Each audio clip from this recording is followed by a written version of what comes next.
Who's there? Welcome back to PA Radio, and now a special bonus feature presentation, the exclusive uncut version of the interview with Tommy Hamilton. For the original show, you can find it on the Paranormal Addiction YouTube channel. Now sit back and enjoy the show. I'm Kevin Graham saying, y'all have fun.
aka the Rainbow Owl.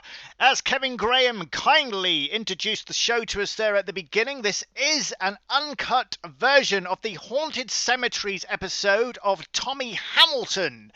For those of you who didn't catch the original show, it is still available and will always be available on the Paranormal Addiction YouTube channel. So check that out and subscribe. Show us some love and follow the show. Anyway, let's get on with it. It's over to Tommy Hamilton. Hi everybody, my name's Tommy Hamilton. I have a YouTube channel named Hamilton's Haunted Explorations. Also a Facebook group called the Paranormal Truth Seekers.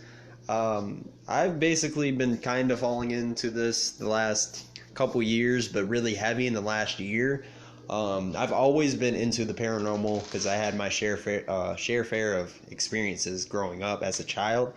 You know, you try to knock stuff off as a kid, or you try to tell your parents, but they don't believe you, type things. But I'm pretty sure I've experienced a lot of stuff when I was a kid, and it wasn't make-believe. I am from Lockport, New York. Basically not even 20 minutes from Niagara Falls, New York. Ontario area, right across the bridge is Ontario, Canada. Yeah, man, just a small town. I'm shining a little light on our city, which is pretty good, and it actually feels good to walk around and have people like, hey, what's up, man? You're doing that haunted exploration stuff? Yeah.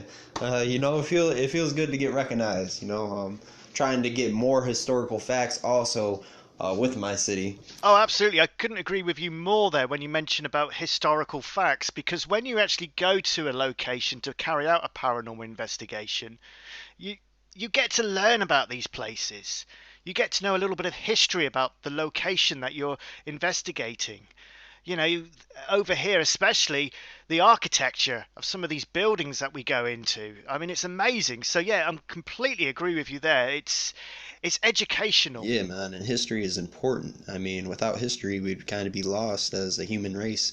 And there's a lot of paranormal investigators out there that don't bring in the history of the place that they might be doing, and it's actually an awesome thing, a unique thing. If you could find the history of that place you're doing and bring a little bit more light to that city or whatever location you might be. There's a lot of places out here, abandoned, forgot about places, even cemeteries, that people have lost the history from it, or you can't even find it anymore, and it's kind of bad, and if you ever do a paranormal investigation, deep dive, try to find out, research it. It intrigues people to find out the history of places, forgotten places. And you mentioned there cemeteries, Tommy, and as you know, this show is about haunted cemeteries. Now I will say to the listeners now, if you're listening to the show via YouTube, now is the time to look at your screens, because we've got some evidence that Tommy has brought to the show that we're going to share.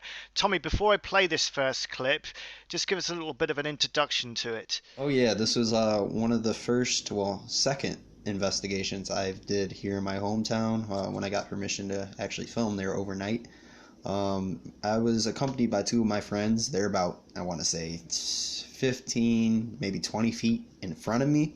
They were looking at the gate and another headstone that was on the sidewalk, the roadway path. But yeah, as I'm walking, and I'm sorry for the lighting, I'm still working on getting better lighting for overnight videos. But as I'm walking, in real time, I didn't hear the first little baby, like, hey, like it was so minute. And then, like, it wanted to get my attention. It said, hey, even louder. And I'm not going to lie, guys, I turned around. I was freaked out. All my hairs on the back of my neck were standing up. I was kind of lost for words, as you guys can tell. And yeah, man, it's a definitely unsettling feeling. So this was an EVP caught when you were using your video camera. So let's get it up on the screen and let's have a listen. Let's see if we can hear what you're talking about.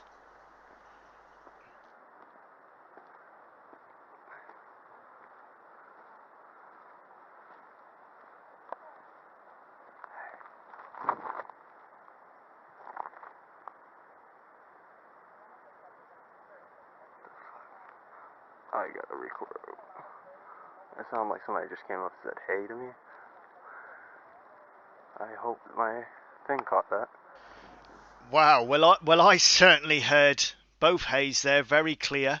And what's interesting is your response afterwards, because you actually heard this whilst carrying out the investigation, which in my opinion is quite rare, because with an EVP you don't really get to hear anything until you go back and analyse the evidence afterwards. So brilliant. Yeah, that's wow. Yeah, man, I kind of got all mumbled up in words. It freaked me out, man. It would freak anybody out. You know, you're in a dark location, you're in a cemetery, nonetheless, and you have like very low lighting.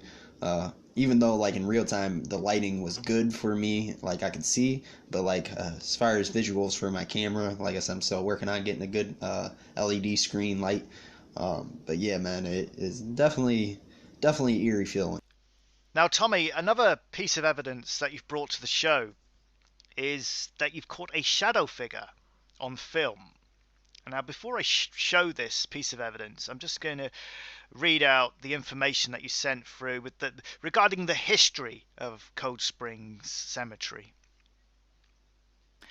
What is now known as Cold Springs Cemetery originally began during the War of 1812. A small detachment of soldiers from the U.S. arsenal at Batavia were en route to Niagara Frontier. They camped at the Cold Springs. On the hill above, near where the gate to Cold Springs is now located, there was a log tavern kept by Charles Wilbur. Whether the 12 soldiers who died there that day overindulged in whiskey or whether they had some fatal malady will probably never be known. They were buried on the hill above the Cold Springs, and their unmarked graves became the nucleus around which other burials were made by settlers in the area. The first civilian burial began in 1815. Now, Tommy, you actually caught on video a shadow figure up near that same hill, and I'm going to share that now, and tell us a little bit more about it before I do. All right, so the lady from Cold Springs actually called me when I caught the shadow figure and told me where the shadow figure I caught was, and that's when she started telling me the history of how Cold Springs came about and why what she believes was a shadow figure near there could have been one of the soldiers. Now, I was accompanied by 2 or 3 of my friends, and it was about 1 o'clock in the morning. They were walking back to the car. The girls were basically at the car. I was a good distance away. I was still on top of the hill. So I was walking down the hill towards, on the road, as you guys can see, on the road path. And I just had this unsettling feeling like I was being watched. And I, like I said, I'm walking down this hill towards the car, and I pan back around because I'm feeling eyes on me. And I caught a shadow figure. It literally ducked behind a tree. And at first, I didn't see it. In real time, I didn't see it. I just felt uneasy. So I don't know if that's a good thing or a bad thing that I could pick up on them type things. But I definitely caught it creeping on me. Now, you could see towards the base of the tree where I circled out an outline and pointed it out. It's like half of its leg or maybe half of its midsection area that ducks behind the tree. I didn't catch the full body apparition. I caught it creeping on me, but I didn't catch the full body. But you guys could definitely see the darkness and transparency of the shadow figure creep behind the tree as soon as the light gets put on it. Right, okay, well, let's get it up on the screen and have a look.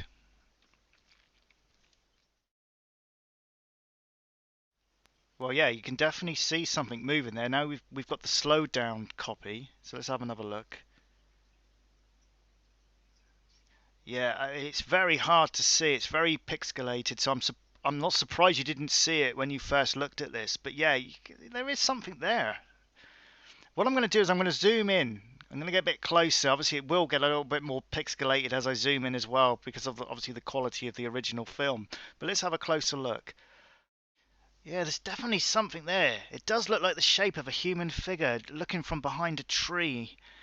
I don't know, it's a strange one, but there is something definitely there. You can see it. I mean, I don't know what else to say about it, really. And you have something else that you'd like to share with us as well, Tommy, don't you? Basically, the same investigation, the same time, same night. I was walking near the Blue Vault. Now, this clip that I'll send you is kind of controversial, just for a simple fact because I did have 3 females with me. But we're walking up to this Blue Vault, and I swear you can even ask the females themselves. They'll even verify it. I was walking up to the Blue Vault, and this vault has ventilation holes on each side of the door. Now, when I was walking up, you could see both, like all 3 or 2 of the females walk over to the other side of the vent hole, and you could see their lights, their flashlights poking in from the other side. Now, I went to the opposite vent from the door, basically, so they had their own vent, I had my own vent. As I'm walking up to the vent, I say hello, and you distinctly hear a female's voice say hello back, but very, very, very, very, very close to the camera. Like, it was like, I tried to put my camera in the hole, and literally it felt like it was right there. Now, the only reason I say it's controversial, like I said, I genuinely think I caught the best EVP, hands down, on the f***ing camera. But other people say it could have been the females you were with saying hello from the other side, bro, but it is way too close. Right, and I've got that bit of evidence here, so I'm now going to play it. Kind of feel that's like disrespectful. Here we go. Ooh, and there's a hole. I'm gonna get a zoom shot inside. It's possible. I was trying to look it up, but I have no connection. That thing is crazy.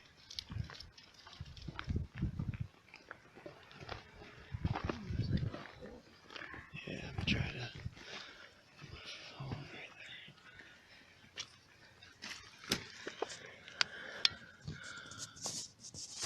Hello.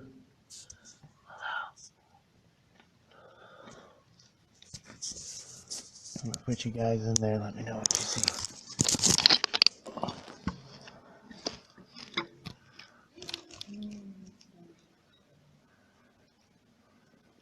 Hello.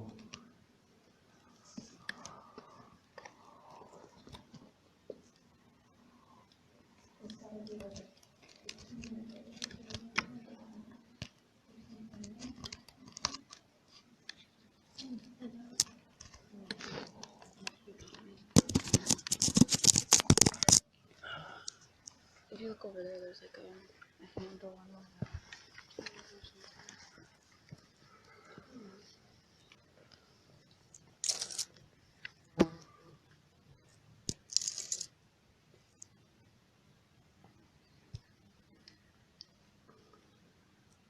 Hello. Like to say anything? Make a noise? Say your name?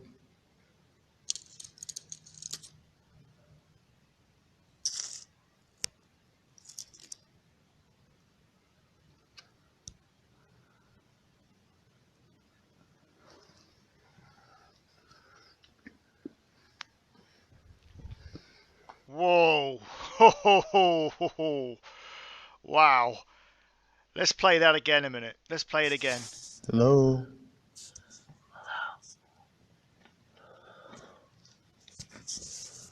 I'm gonna put you guys in there. Let me know what you see.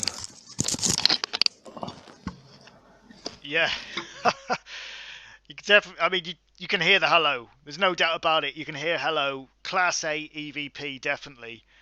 And the screaming at the beginning, that's why I let that video play all the way through so we could get a sense of where you were and the people you were with. I mean, you can hear the girls talking and it doesn't sound like their voice. It doesn't sound like those people that were with you saying that hello. And it's very distinctive, isn't it? It's very clear. So, yeah, brilliant catch. And the screaming as well at the beginning, like I said, I mean, I don't know, that could be wildlife. Who knows? Basically, when I'm walking up there after I say I find this disrespectful. And I was talking about in case you're wondering, basically there's a lot of people out here that put rocks or coins on top of headstones. Now, there is two meanings behind that. Now, the one meaning is basically it's kind of bad. It's basically to bound that spirit or bound that soul to their grave so they can't leave, they can't manifest, they can't get up. The second, wow, why am I drawing a blank? The second thing was, I think it was either Irish, or actually, no, it wasn't. It was Jewish. Jewish people put coins or rocks on headstones to pay their respect and show that their loved ones, that they were still there and showing respect. Now, like I said, I'll let you to decide. Like I said, I had a lot of controversy in this video or whatever just by saying that it might have been one of the females standing next to me. But when I tell you, and even the 3 females will back me up on this, or 2 females will back me up on this, they were not next to me when I walked up to that blue vault. Like when we were walking as a group or whatever up to the blue vault, but they went on the right side of the vent. Because like I said, you can clearly hear her say after I get out the first vent and caught that hello, she's like, in the this other one has a door handle inside of it or whatever. She was on the other side looking in, trying to scope it out, and you can even see their flashlight point from the other side. Oh, that's well freaky, that hello. I'm gonna play it again. Hello.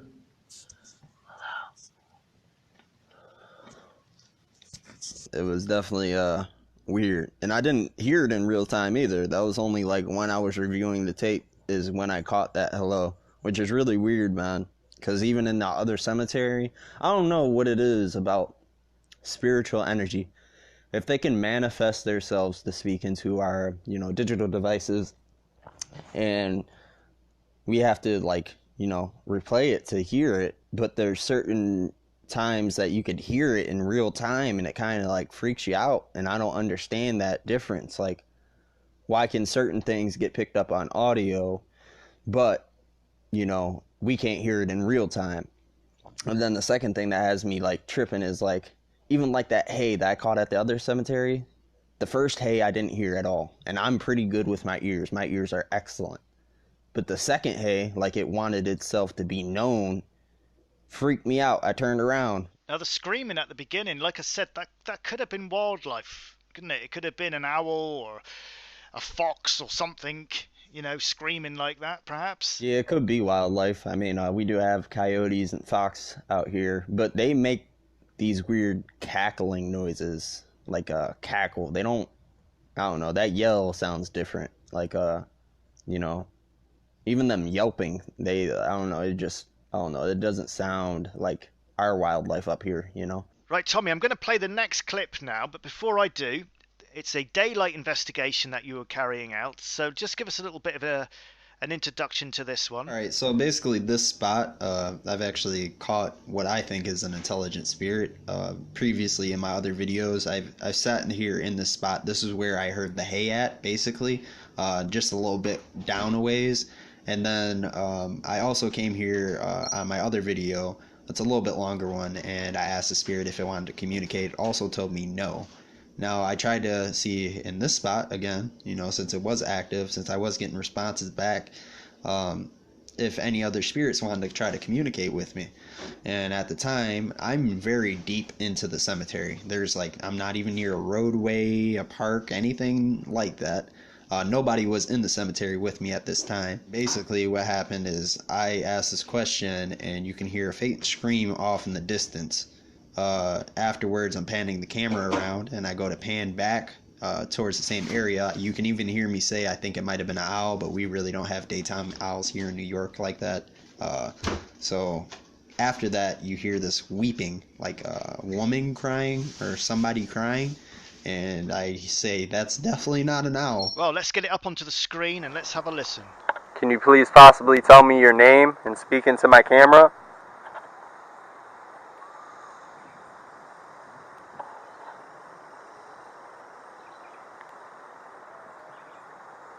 I think that was an owl.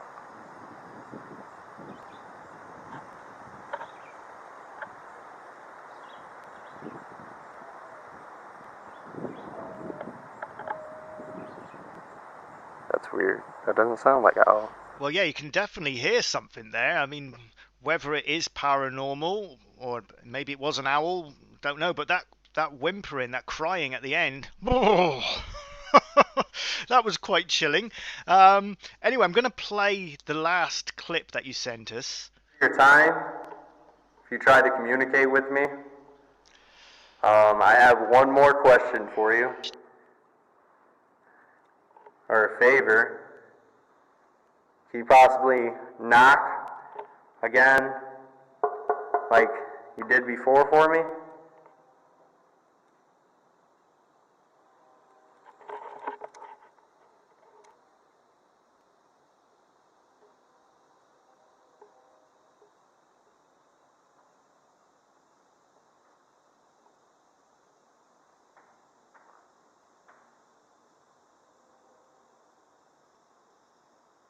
Was that you? Can you knock again one more time, please?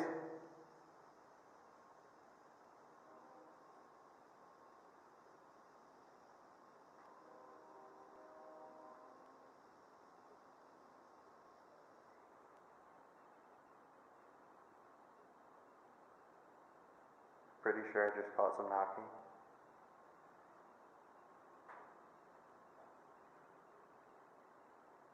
Definitely heard that. Now, I especially like this because it proves once again that you don't always need to do a paranormal investigation in the dark. You can carry them out in the daylight, you know. So yeah, that was an obvious knock. I could hear that knocking after, and you had your hand up to say, you know, basically to show us that it's not you doing the knocking. Now, was there anybody else with you? No, I was by myself during the day here. Nobody was in that cemetery. I even prior to, if you guys want the link to the video, I walk around that monastery just in case somebody, you know, might have been out there or paying respects to somebody around there. But I did a whole 360 of the place before I went inside. And the reason I put my hand up, because like I said, I do have another video. It's about 57 minutes long. I tried to go back there during the day, and I heard a knock. When I asked, basically I said, what do you have to say to the people that don't believe into the paranormal on the other video? And you hear this knock, but at the time I was walking away from that podium that I knocked on, and I thought it might have been my bag swaying and hit it. And a lot of people in the comments were saying, hey, you might have, you know, hit it, you might have knocked. So I tried to go back and debunk it, and this is what I caught. Now, like I said, I have my hand up, and you can definitely hear the 3 consecutive knocks. And at the time when I was like, you see my eyes lighten up because I heard the knocks, it felt like there was, I asked it again if you can knock one more time for me. And at that time, it felt like on the left-hand side of me, something came up to my ear and whispered faintly and walked around me. And then you hear a knock come from the other side of the room. And yeah, man, something definitely wanted to let itself be known. And like I said, I am very respectful when I come into these places. I don't try to screen people's names. And I even let the spirits know, you know, I don't mean any disrespect. I don't come here in any harm. I just, you know, want to seek the truth. And if you have a message to pass on, that would be awesome. So that was a question I was actually going to ask you. So when you go to a cemetery to do an investigation, you don't actually go up to a grave, read out the name of the person whose gravestone it is to see if you can get a reaction. Then you basically just go into the cemetery and just ask questions out aloud and see if you get a response that way. Then you don't try and pinpoint an exact spirit, so to speak. Yeah, I don't really try to screen people's names. I mean, when I come into an encounter, if a spirit wants its name to be known, say that I go on an investigation and basically I speak and something responds back like, hey, my name's Amy, something like that, and I pick it up on when I do the reviewing of the tape, I would go back and most likely look for an Amy or look for, that name that I got heard. And yeah, I would, at that time, I would screen their name just for the simple fact and respect out of that spirit that it wanted itself to be known for a reason. So at that time, I would ask questions to that indirect spirit, One of the reasons why I chose to do a show on haunted cemeteries this week was because, I mean, come on, think about it. I mean, cemeteries, yeah? With no disrespect, they're full of dead people, and I mean that in a nice way. So the paranormal investigator it's going to be a hot spot for them, isn't it? They're going to be drawn into it. Now, do you think I'm right in saying that it is an attraction for the paranormal investigator, the ghost hunter, to try and get something? If they're going to get anything, cemetery is the place to go. Yes, I agree with you 100%. Cemeteries are definitely a hot spot.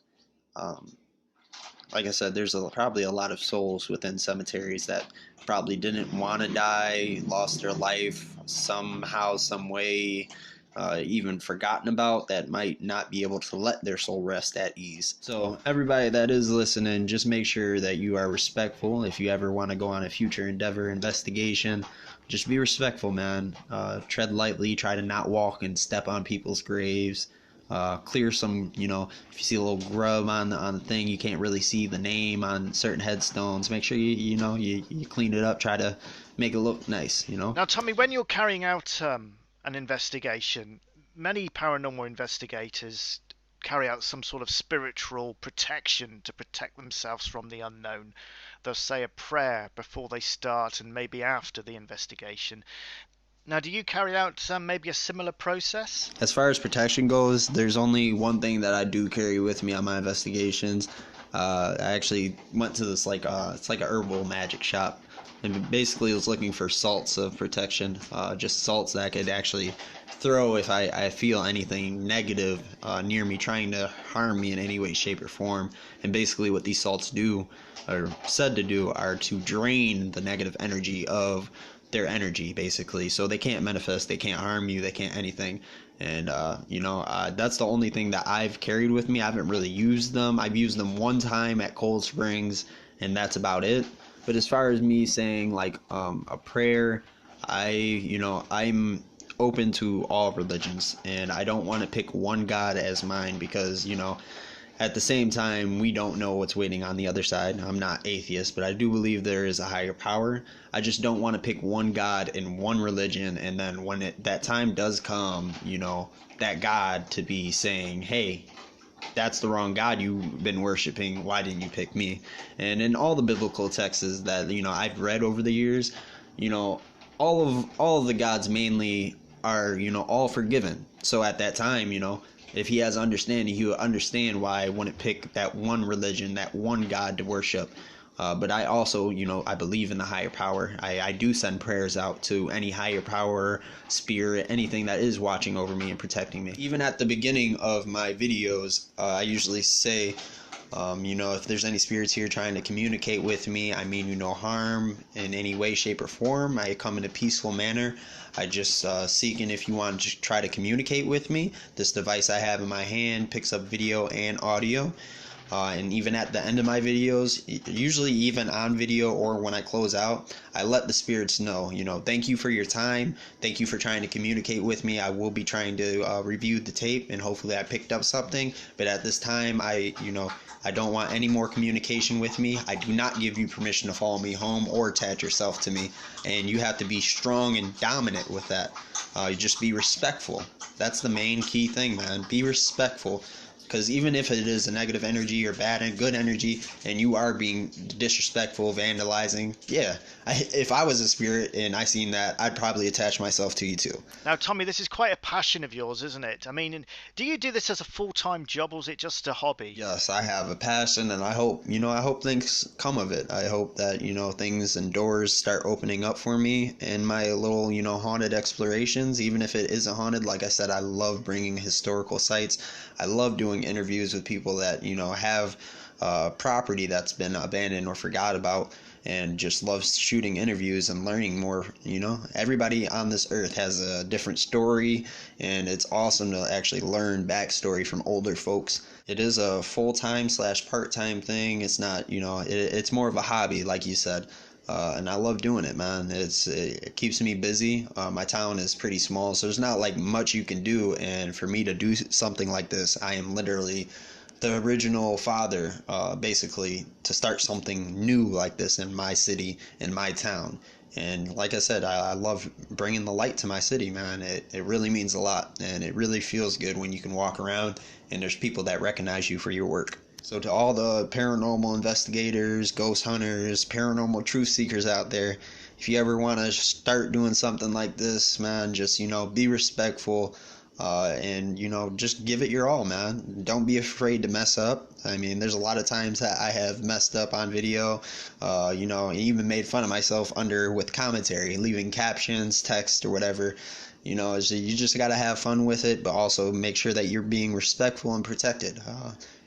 Just 1 foot at a time. That's all you can do.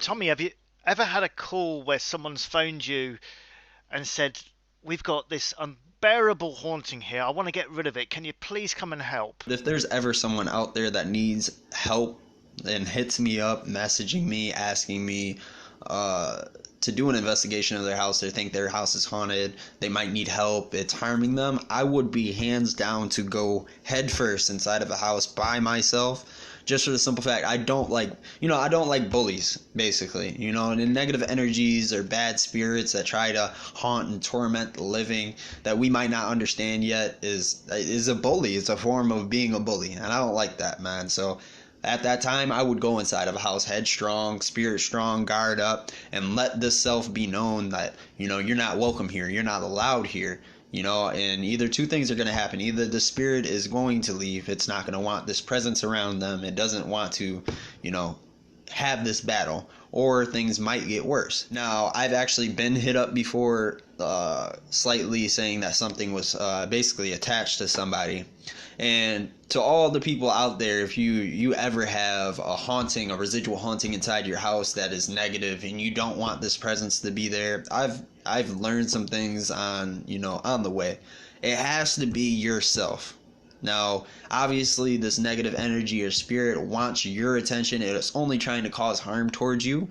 And if you own this house, if you are the owner of this house, you have to make that strong urge and show that you're not as scared and you do not want it here.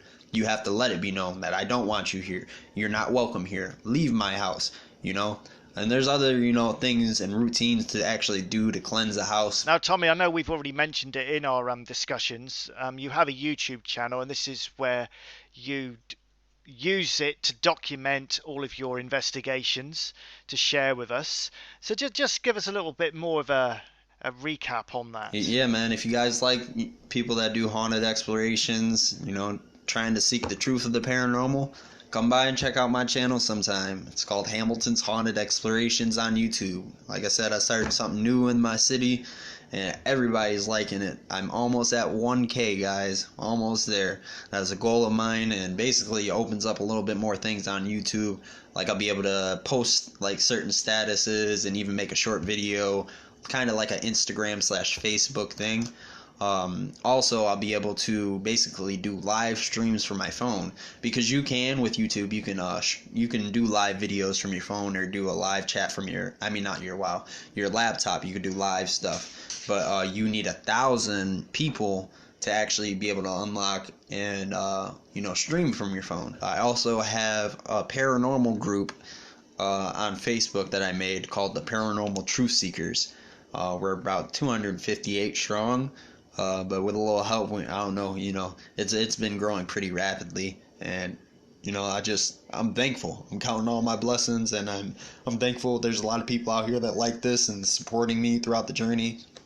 Now, to all the people out there that do investigations, there is a lot of mockery, there is a lot of hate on us, but at the same time, guys, I want y'all to know something. If you are doing something to piss off, a hater or somebody that doesn't like it, that's always trying to put you down, smile and laugh, baby, because you're doing something right. If you get the attention of some haters on you, obviously they're watching your content, obviously they're trying to watch every little detail, and you just say thank you, because obviously they're helping you out. Just smile and wave. That's all you can do, because if they're watching your content, obviously you're doing something right. They're trying to criticize you on every last detail. They're watching your content still. They don't get that. Sometimes, the trolls or haters, they don't understand that. So it's kind of in the form of helping us out, helping us grow. Very wise words there, Tommy. Well said. Anyway, Tommy, unfortunately, we've come to an end. We've run out of time, and it's been an absolute pleasure having you on the show. Thank you for sharing your evidence with us and your experiences. Thank you for having me on the show, Alex. You are awesome, and I'm so honored, like I said from the beginning. If you guys are interested and want to follow me on my journeys, like he said, my name is Tommy Hamilton, and I have a YouTube called Hamilton's Haunted Explorations. Also a paranormal group on Facebook. If you guys have Facebook, go ahead and pop in there and show some love. It's called the Paranormal Truth Seekers. I am the admin and owner of that page. So come on and check it out. Alex, man, thanks again, man, for showing love, support, and having me on here. It really means a lot. And we hope to have you back on the show again sometime. So thank you very much, Tommy, and goodbye. Thank you once again to Tommy Hamilton for coming on to the show and sharing with us that extra evidence which he caught at Cold Spring Cemetery. Now, going back to the shadow figure. Whilst I was playing that video, you may have seen in the left-hand corner of the screen, I typed out reference point and that flagged up. Now, that wasn't a reference point to the red arrow pointing to the shadow figure. I believe that when I was producing this show, that I may have caught something like an EVP. I'm not sure what it is, but I'm going to replay it to you now.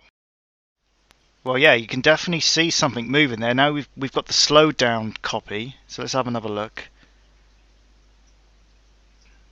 Yeah, it's very hard to see it. Now, as you can hear, it sounds like something whispering. Now, I just want to explain, when I make these shows, especially when I'm showing video evidence, I will watch the video first. In this instance, there was no volume on at all. I'm just watching the video, no volume at all. And then I will turn that video off, so I stop the video. It's dead. It's no longer playing. I will then go to my voice recorder, hit record, and talk about what I've just seen. Give my opinion or my review on what I've just witnessed. When I played it back and had to add it to the show, I heard that whisper. Now, did I catch something in my house where I carry out these shows, where I produce the shows in my living room? Did I actually catch an EVP of my own? I'll play it again. Well, yeah, you can definitely see something moving there. Now we've got the slowed down copy, so let's have another look. Yeah, it's very hard to see. It's very pixelated, so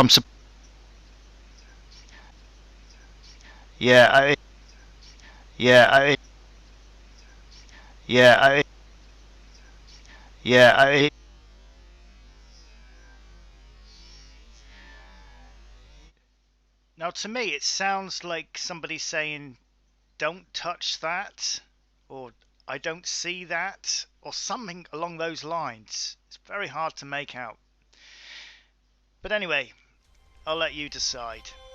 Remember, stay focused, stay alert, but always stay safe. Cheerio!